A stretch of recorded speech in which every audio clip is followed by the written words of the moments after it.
Here we go, here we go, here we go, here we go. This is it.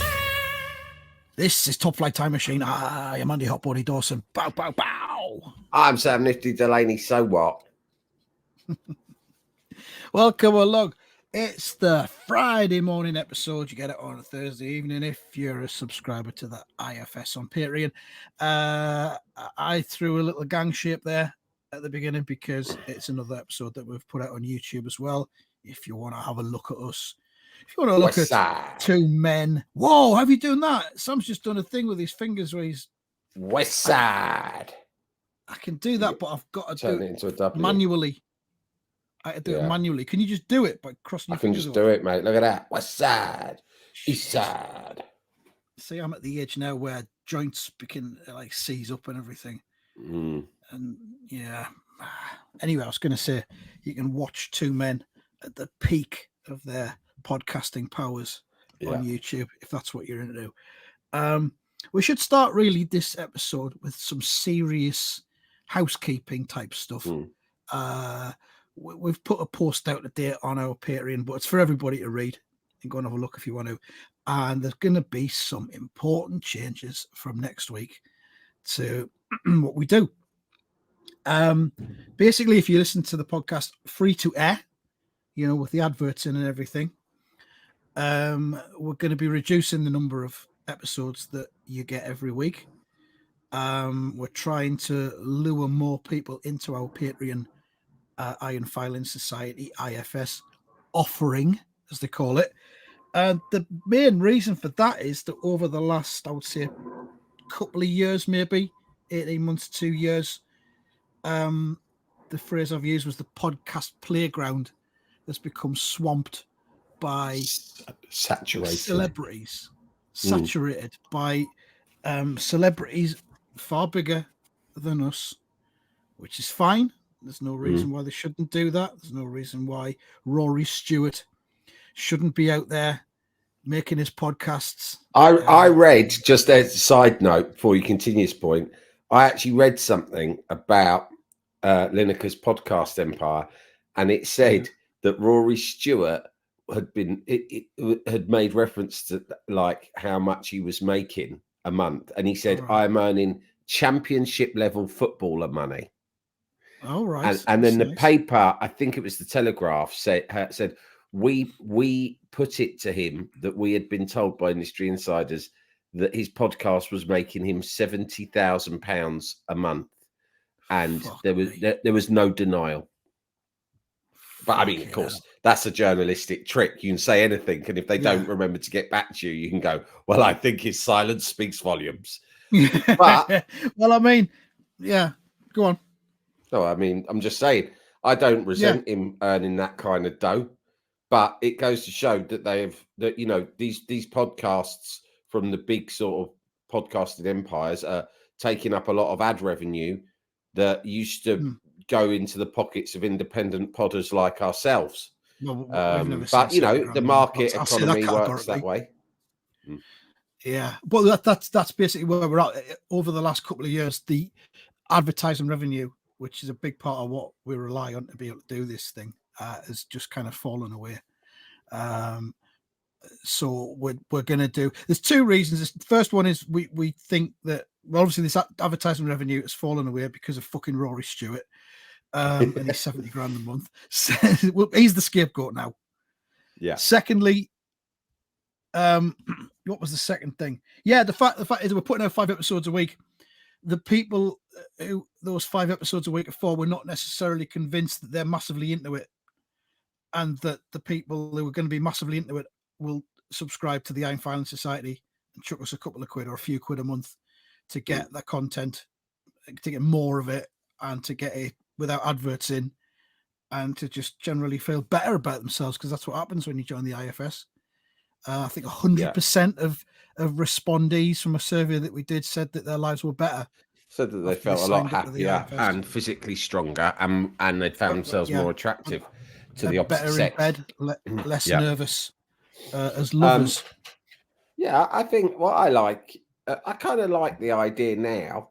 I mean, I was fine with what we're doing, but now stuff that goes out to the IFS that you pay for never ever becomes available to the freeloaders ever. So all the exclusive content you get on Patreon remains exclusive forever. Whereas we used to recycle it at, months after the original broadcast. So not anymore. Apologies for the use of the word freeloaders there.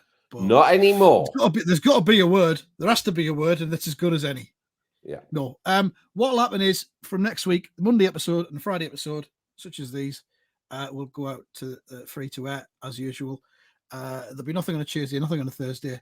Wednesday will be a TFTM Gold episode from the archives that we're going to reboost, and hopefully it'll get people listening to some classic stuff from the past before we were jaded, and that's kind of your lot for your free to air. But there's various options to go for on the IFS if you just want to replicate what you've been getting as a freeloader.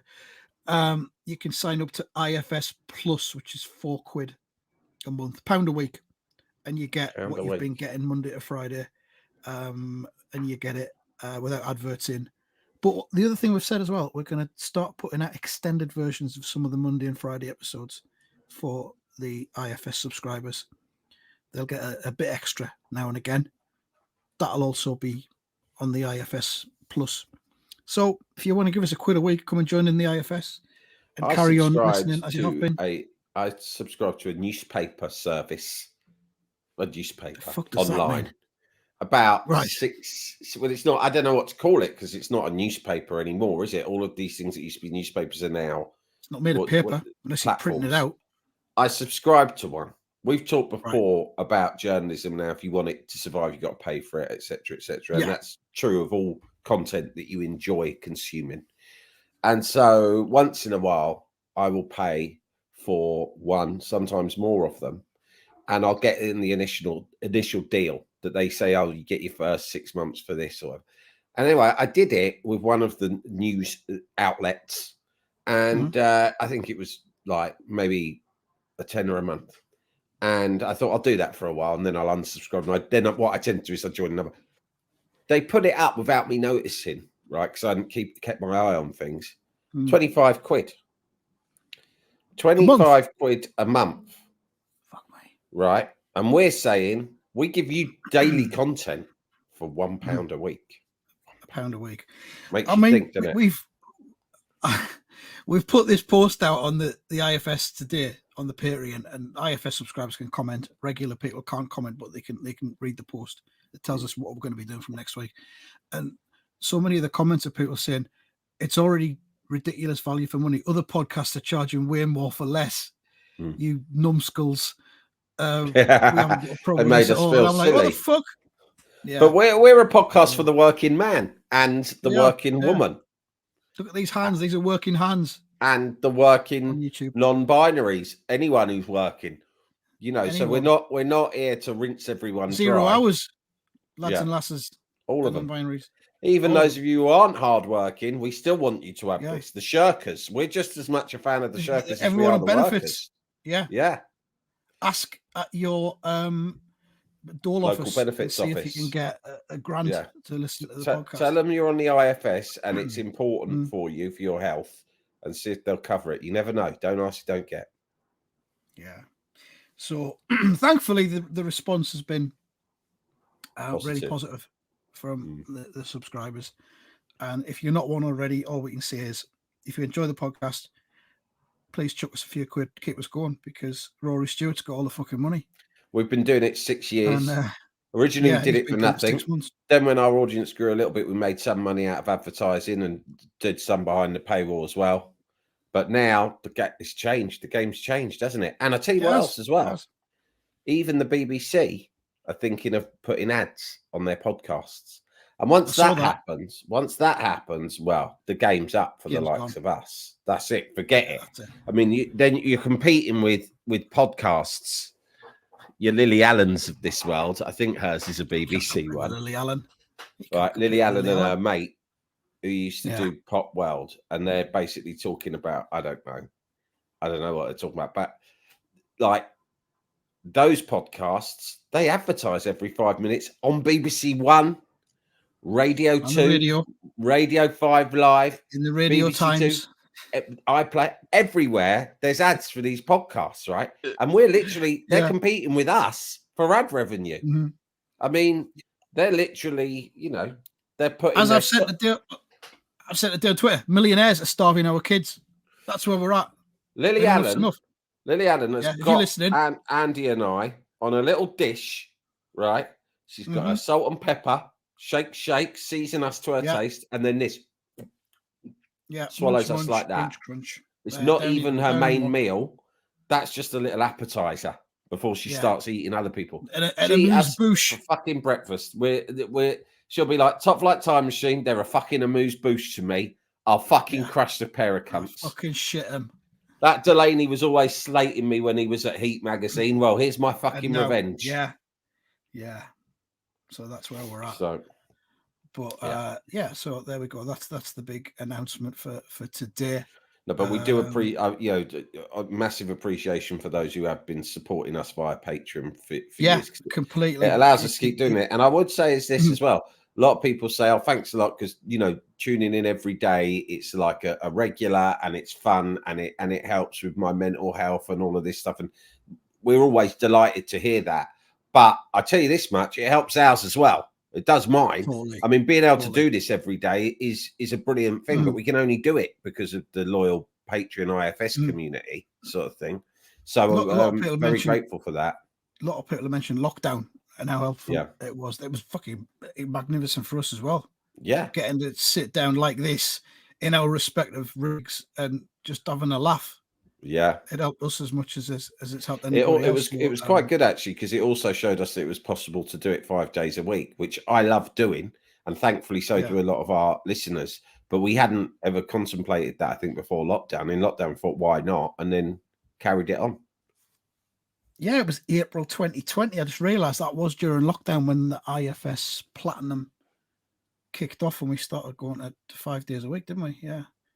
I was just going to continue to pimp it a little bit more. If you do subscribe to the IFS Platinum, as well as doing the extended versions of some Mondays and Fridays, we're going to be doing other stuff. We're going to be doing occasional emergency pods, which will just be IFS only. If something happens, say for example to Frank Lampard, that's significant, we'll jump on and we'll give you our immediate reactions to them. Instant response.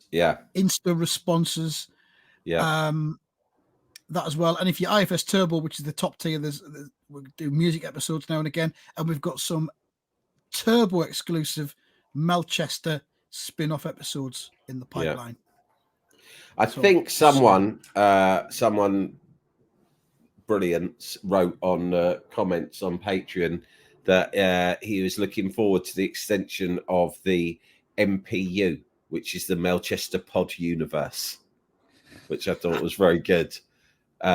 Which is what I like. I mean, I thought that was a good explanation of it, because it has become its own living, breathing universe with a lot of different spin-offs and franchises within it. And that will be, if you're Turbo, and I think if you're Platinum, I don't know, but certainly if you're Turbo, that will be extended, right? There's lots more in the pipeline. The Turbo is going to be where the Melchester extra stuff is. Just the Turbo.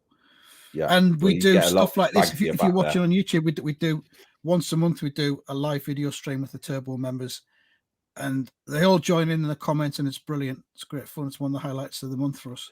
It's really good. In fact, we're doing one after we record this show tonight, and we always look forward to it, because there's a lot of show and tell as well on it. People come on, you can see inside other cunters' houses. Often they bring things to show us. Yeah, don't worry, it's nothing perverse. I've got 2 things to show you tonight. Oh, what's going on there, mate? Happened? Some balloons just flew up. Whoa! Woo! Maybe if I go, lift up 2 fingers and some this is YouTube only. I lift up 2 fingers. Yeah. It hasn't done it this time. Fucking hell, that was weird. There it is. And some balloons have come up on the screen.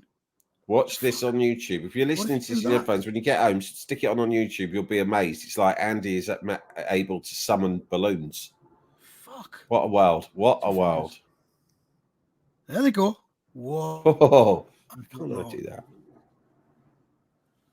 I haven't got the force like you. Anyway, what were you going to say a minute ago?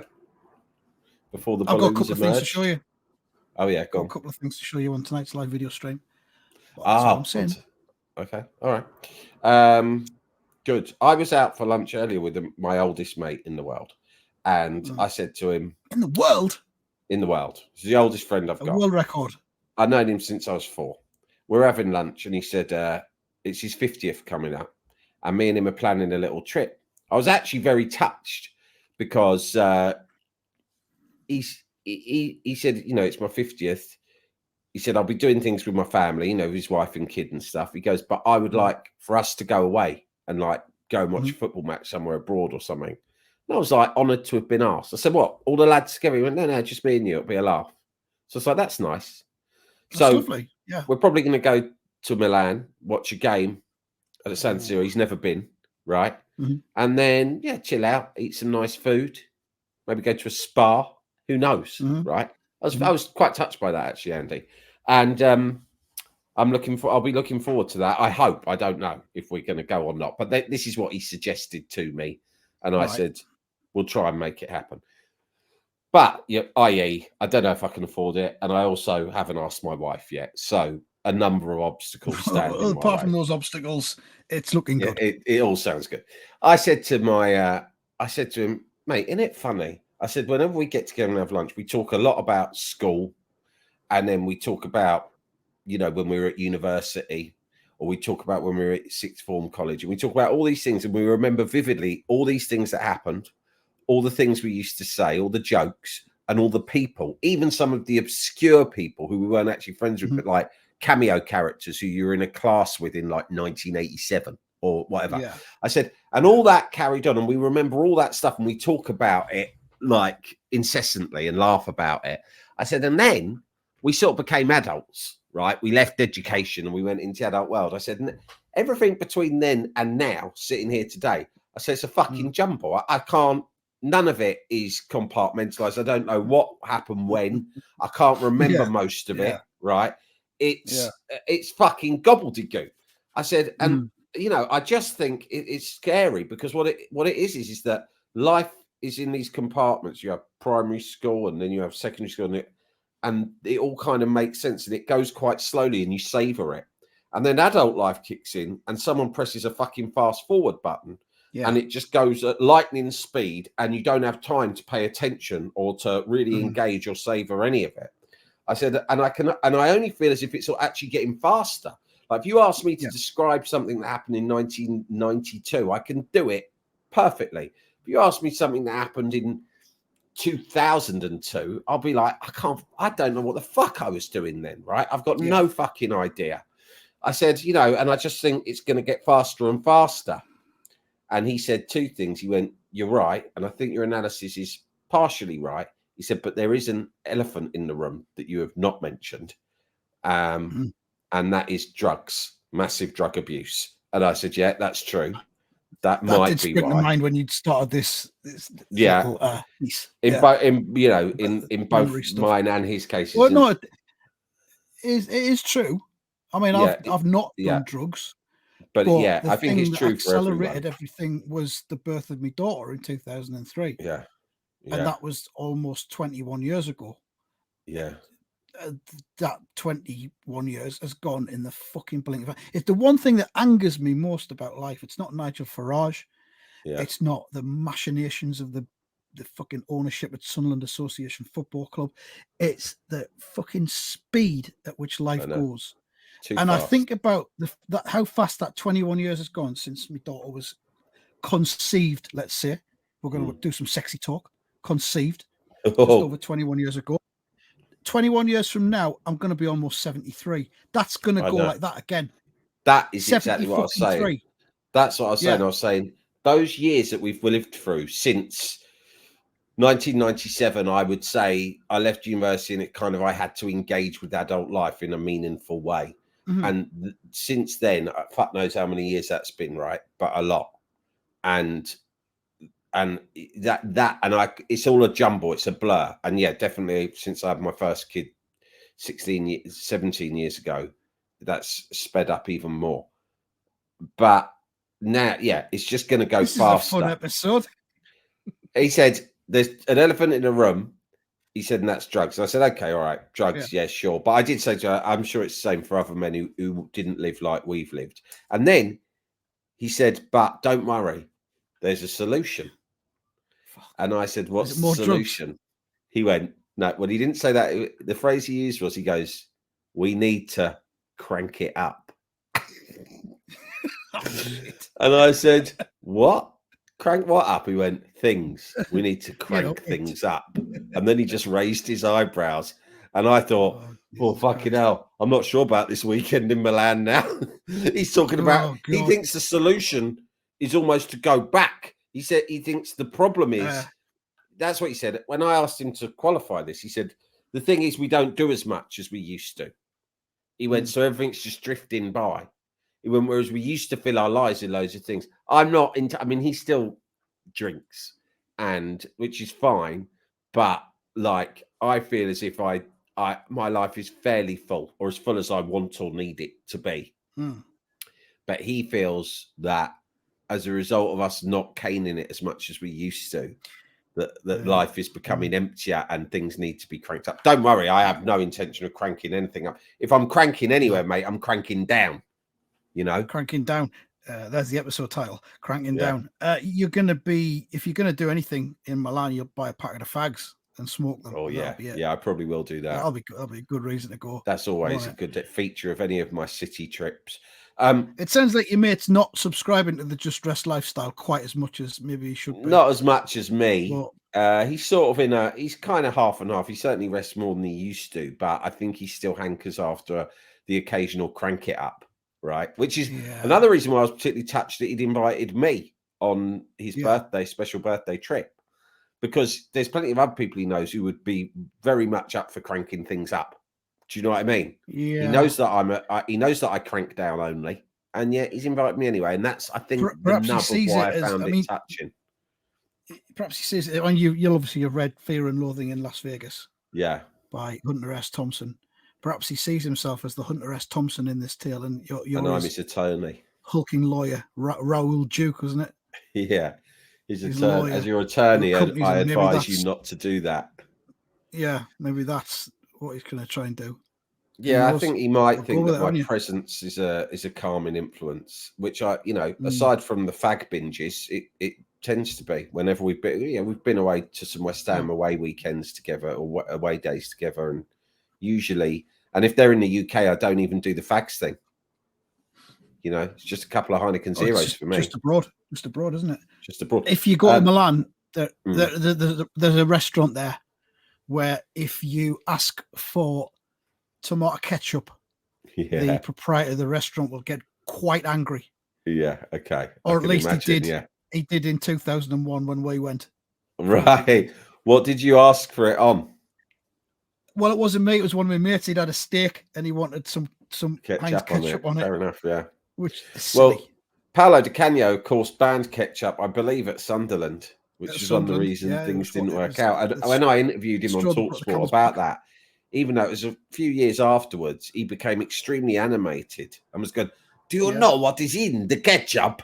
So Italians do have a fucking major problem with ketchup. And that's something for us all to bear in mind on our holidays. There was one thing that I wanted to talk to you about this week that came up in a conversation with my son in the week. He was asking me about the Falklands War. I don't know why. It just came into his head, right? He wanted to know more about it. So I was like, great. I'm really into talking about the Falklands War, right? Yeah. It's an interesting. Britain's top experts on it.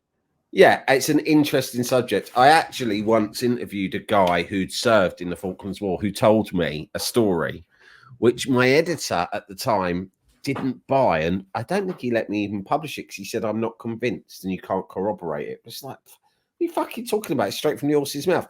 He told me that he was walking across, Goose Green or something, and he fell in a sort of a ditch that had been dug by the Argies, and he landed on an Argentinian soldier, right?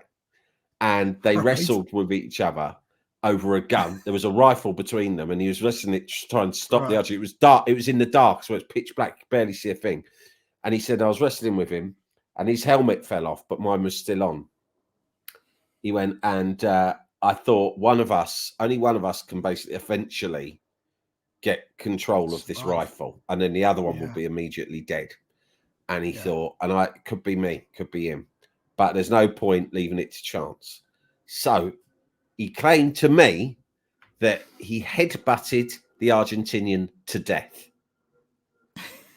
He said, hell. I just started nutting him again and again and again with my helmet on until I heard. Fuck. I'm feeling my face now if you're watching on YouTube for the bits that you would go for. Yeah, he said that in the end he heard a squelch and he knew that he was dead. Man. He headbutted him to death. And I said, I remember going in. Hey, I got a hot story for you, boss. Slamming the piece on the table. You're not going to believe this. I got it. It's hot off the press, straight from the horse's mouth. The front pages began to spin. Yeah, the British soldier confesses, I headbutted RG to death at Falklands. And he went, oh, don't buy this. This sounds a little bit like war bragging. But anyway, that's an aside. And I didn't tell my son that. But what I did tell him was, I said, he goes, so how old were you? And I said, I was 7. And he went, and did you and your mates know it was going on? Was it a big deal? And I said, well, it was actually. I said, and we got told off at school about the Falklands War. And he went, why? And I said, because we were playing Falklands in the playground, right? Which we were. Yeah. And a teacher heard us playing Falklands. And she came over and she went, I don't want to hear you talking about that war. It's none of your business. I remember it, mate. Really? I was 7 years old, but I remember it really well because I remember going home and telling my mum and going, I got in trouble for playing the Falklands War. And my mum was like, oh, yeah. Well, what's the problem with that? It's a legitimate playground game. If the government are going to have a war in the Falklands, what do they expect? But for the school children, as if we started it. They fucking started it. And now our kids are getting in trouble for playing it. And I said, they said it was none of my business. My mum was like, oh, fuck's sake, what a joke. Anyway, she said, don't talk about it if the school. And the school were like, did an assembly and said, we don't want any of you talking about the Falklands War, right? And I was what like, fuck? Fucking is my business. Anyway, this could threaten British. This could threaten peace and stability in this fucking green and pleasant land.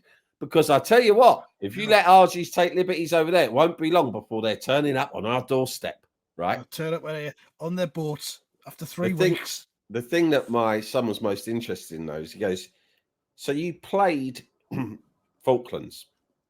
And I said, yeah. And he went, did you play anything you saw on telly? I said, no. Why'd you ask that? He goes, well, the other day, I heard you telling your brother, and this is true, that you used to play Dallas in the playground. And we did. Dallas was so big. I remember playing Dallas. Massive. Yeah. Right. It's like, right, you're Bobby, I'm JR, you're fucking Jock, right? Yeah. You're going to be Pam, right? And we'd play Dallas, right? And I was talking to my brother Theo about this, and he'd overheard it. And he goes, and you told me that you used to play Dick Turpin, right? Although that was more around the house. I used Dallas, to play Dick. Sure. I used to play Dick Turpin around the house more than in the playground. And he said, it sounds to me like in the 80s, kids, whatever they watched on telly, they would go in and play the next day in the playground. And I was like, actually, now you say it, yeah, that's true. That's true. We would play fucking anything we watched on telly. Like if you saw a football match in the World Cup, the next day you would play that football match. You'd replay it. Yeah. Do you remember Chips? Of course. Yeah, the 2 motorcycle cops in California. Yeah, they both had their outfits. Punch. Yeah, Punch and John. Well, we used to play Chips on our bikes. Yes, we used to play Chips. Yeah. Everyone played Chips. Dallas? Played Dallas, yeah. The only soap I've ever played. Don't think I played Dynasty. We're talking about an era here. We're going so far back. This is pre-EastEnders. Knots Landing. Brookside. What's we played there? Let's play Falcon's Crest. Do you want to play a bit of Falcon's Crest? I'll fucking play anything. Anything I saw. That was the way it worked. And he said, kids today don't play war and they don't play telly shows. They play superheroes, right? They do play superheroes. They play Marvel, but they don't. He said they don't do any. I said, well, it was very different when I was at school. Whatever you'd seen on the box, you'd go in the next day, go, let's play it. It was like anything you saw on telly that excited you. Thought we can make this real. We played war before the Falklands came along, and I've said this, I've talked about this before, and it's language of its time. Yeah, the game that we played was always called Japs in English. Yeah, and I didn't even really understand what it meant. I thought Japson Nah. was one word at Yeah. first. You know what I mean? Japson. But Japson English. Sounds like a good name for a Ron spy. Japson. Yeah. It does, The doesn't name's it? English. Japson But English. you'd pick a side. It was never Germans in English. It was No. always Japson English for some reason. Interesting. But none of us ever took on any kind of Japanese cultural, You didn't. tropes or What you're anything like saying is that. you didn't do the voice. Didn't do the You didn't voice. do No. voice. It was mainly about the finger guns Yeah. and the sound of the guns. Yeah, all of that. You're dead. Did you used to do this one?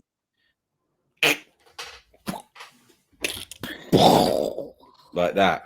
Grenade. And if you flag. got hit, you had to stay down for a minute. Mm. Then you could Then you could regenerated. regenerate. Yeah. Well, when we played Falklands, I like to imagine that the people being the Argentinians were all doing this and that voices. Hey, English! You want back your island? Yeah, sit on that, motherfucker. But I can't remember. My son did actually say, who were the Argentinians? And I said, probably kids we didn't like. We probably I'm getting a coerced thumbs them up into now. Look, being Argentinians. I know. I've It's just had my strange, thumb up, and there's a thumb up come on the screen. I need to do that. Oh yeah, it's approving. You know, It doesn't work on mine. It only works on yours. I think it's because I'm the host. I think of You're the host. Yeah, you've got control on the StreamYard. Is what we do it on. What was the how keen were your school pals to be the Argentinians in this game? I don't think they were. I think we probably coerced some kids who were weaker kids who we thought we could just order them. Maybe kids from the year below, right? You're all Argentinians and you're all gonna die, but you deserve it for trying to take our land. Yeah, fair enough. We'll leave it there because we have to go and do the live video stream for the paying customers. Yeah, it could be you. There's an indicator for you.